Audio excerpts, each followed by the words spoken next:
Welcome to Asifa YouTube சேனலில் இன்றைக்கி டிஃப்ரெண்ட்டான நைட் டின்னர் பார்க்கலாம் வாங்க. இது சப்பாத்தியில் தான் நம்ம செய்ய போகிறோம். இது முட்டை சப்பாத்தி, கொத்து சப்பாத்தின்னு சொல்லலாம். இது மீதமான சப்பாத்தி, இல்லை உங்களுக்கு முட்டை சப்பாத்தி செய்யணும்னு ஆசை இருந்துச்சுன்னா ஒரு 4-5 சப்பாத்தி எடுத்துக்கோங்க.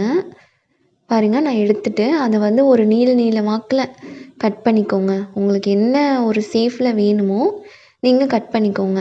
நான் பாருங்கள் நீளமாக நூடுல்ஸ் மாதிரி நான் கட் பண்ணி எடுத்துக்கிட்டேன். இப்போது ஒரு கடாயில் ஒரு 3 டீஸ்பூன் ஆயில் ஊற்றிட்டு ஒரு 4லேருந்து 5 வெங்காயம் கட் பண்ணி சேர்த்துக்கோங்க.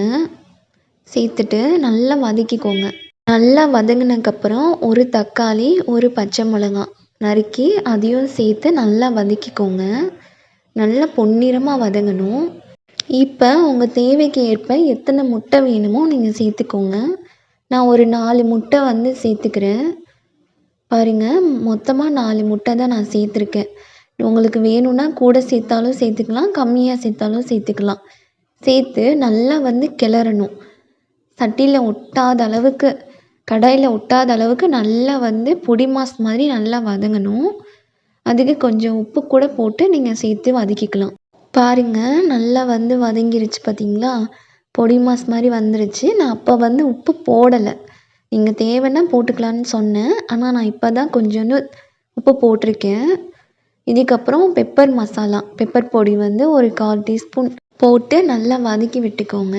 இதுக்கப்புறம் சிக்கன் மசாலா 1 டீஸ்பூன் போட்டுக்கோங்க.